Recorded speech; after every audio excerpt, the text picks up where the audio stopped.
তৃণমূল যদি মমতা বন্দ্যোপাধ্যায় যদি জামাতের হয়েও মুখ্যমন্ত্রী হন, ওনার তো অসুবিধে নেই। আমার অসুবিধে আছে, আপনার হয়তো অসুবিধে হলে হতে পারে, কিন্তু উনি আজকে তৃণমূলের মুখ্যমন্ত্রী আছে, কালকে জামাতের মুখ্যমন্ত্রী হবেন, তো ওনার তাতে কোনো অসুবিধে নেই। কিন্তু দুর্ভাগ্যের বিষয় হচ্ছে এই ফিরহাদ হাকিম সাহেব যে স্বপ্ন দেখেছে যে পশ্চিমবঙ্গে একসময় মুসলিমরা সংখ্যাগরিষ্ঠ হবে, তাহলে ব্যানার্জি ট্যানার্জি আর টাইটেল নিয়ে অন্ততপক্ষে চেয়ারে বসা যাবে না মুখ্যমন্ত্রী। দাদা হ্যাঁ সংখ্যালঘু বিতর্কের পর এবার ববি হাকিম বলছে যে আমি উর্দু শেখার নিদান দিয়েছিলাম, উর্দু শিখলেই আরও সমস্যার সমাধান হয়ে যাবে এবং উর্দুটা আগে শিখতে হবে দাবি করছেন মেয়া। এর আগে কিছুদিন আগে উনি বলেছিলেন যে মুসলিমদের সংখ্যাগরিষ্ঠ হয়ে যাবে মুসলিমরা, তার আগে উনি বলেছিলেন যে উর্দু ভাষীদের সংখ্যা পশ্চিমবঙ্গে সংখ্যাগরিষ্ঠ হবে, প্রায় 1 বছর আগে বলেছিলেন। একই মনার মানসিকতা, ওনার চিন্তাভাবনা পরিষ্কার এর থেকে হয়ে যাচ্ছে। আর উনি এমন কোনো উর্দু বলেননি যেটার মানে বাঙালিরা বোঝে। কিন্তু দুর্ভাগ্যের বিষয়, উনি এখন শাক দিয়ে মাছ ঢাকার চেষ্টা করছেন। এই ধরনের সাম্প্রদায়িক মানসিকতার লোকেদের জন্য পশ্চিমবঙ্গ আগামী দিনে বাংলাদেশের মতো রূপান্তরিত হবে যদি এই ধরনের সাম্প্রদায়িক মানসিকতার লোকেরা থাকে। তৃণমূলের কাছে দেশ আগে না ভোট আগে, কারণ চিকেন নেক দিয়ে বিভিন্ন জায়গা বিভিন্ন বর্ডার দিয়ে অনুপ্রবেশকারীরা ঢুকছেন। শিলিগুড়ি মুর্শিদাবাদে একটা নাশকতার ছক তৈরি হচ্ছে। সরকার কি করছে? দেখুন, আপনাদের হয়তো এই বিষয়ে কোনো ডাউট থাকতে পারে যে তৃণমূল কংগ্রেসের কাছে ভোট আগে না দেশ আগে। আমাদের কোনো ডাউট বা সন্দেহ নেই, তৃণমূলের কাছে ভোট আগে। তৃণমূল যদি মমতা বন্দ্যোপাধ্যায় যদি জামাতের হয়েও মুখ্যমন্ত্রী হন, ওনার তো অসুবিধে নেই। আমার অসুবিধে আছে, আপনার হয়তো অসুবিধে হলে হতে পারে, কিন্তু উনি আজকে তৃণমূলের মুখ্যমন্ত্রী আছে, কালকে জামাতের মুখ্যমন্ত্রী হবেন, তো ওনার তাতে কোনো অসুবিধে নেই। কিন্তু দুর্ভাগ্যের বিষয় হচ্ছে এই ফিরহাদ হাকিম সাহেব যে স্বপ্ন দেখেছে যে পশ্চিমবঙ্গে একসময় মুসলিমরা সংখ্যাগরিষ্ঠ হবে, তাহলে ব্যানার্জি ট্যানার্জি আর টাইটেল নিয়ে অন্ততপক্ষে চেয়ারে বসা যাবে না মুখ্যমন্ত্রী। এরাই লাথি মেরে মুখ্যমন্ত্রীকে চেয়ার থেকে নামিয়ে। জাল পাসপোর্টের ক্ষেত্রে দেখা যাচ্ছে ভেরিফিকেশন একটা বড় গাফিলতি রয়েছে, কিন্তু ভেরিফিকেশন রাজ্য পুলিশ করে, ভেরিফিকেশন করে তারপর তাকে পাসপোর্ট দেওয়া হয়। পুলিশের ভূমিকার প্রশ্ন উঠছে। পুলিশ ভেরিফিকেশান কি হয় আপনিও জানেন, আমিও জানি। টাকা দিতে হয়, টাকা দিলে পরে আপনি পুলিশ ভেরিফিকেশান পেয়ে যাবেন। আপনি যদি লাদেনের আল কায়দারও সদস্য হন, একটু বেশি টাকা দিতে হবে, তাও আপনি পুলিশ ভেরিফিকেশান পশ্চিমবঙ্গে পেয়ে যাবেন। পশ্চিমবঙ্গে আপনি টাকা ফেললে পরে সব পাবেন। 6 জন আফগানকে গ্রেপ্তার করা হয়েছে, গ্রেপ্তার করেছে সিবিআই এই জাল পাসপোর্ট কাণ্ডে দিল্লি এয়ারপোর্ট থেকে। গোটা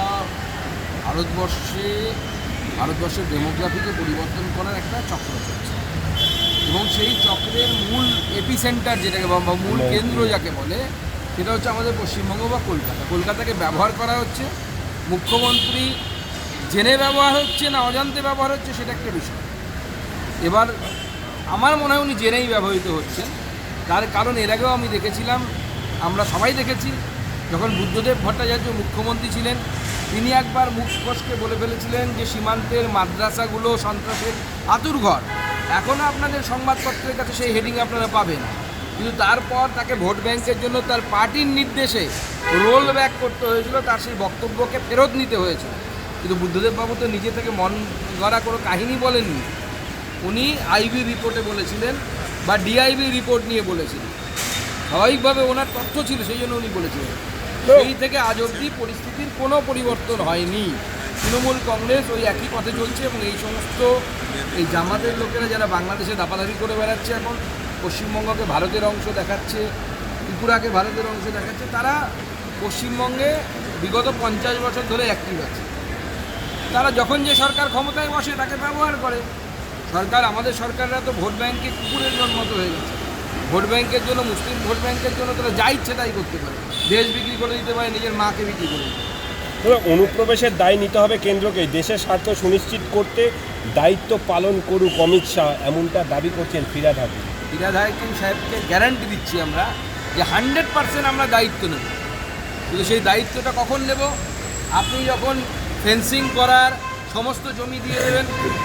প্রায় 2 বছর আগে অমিত শাহজি এসে 70খানা বিএসএফ আউটপোস্টের জন্য জমি চেয়েছিলেন, এখনও পর্যন্ত পাইনি।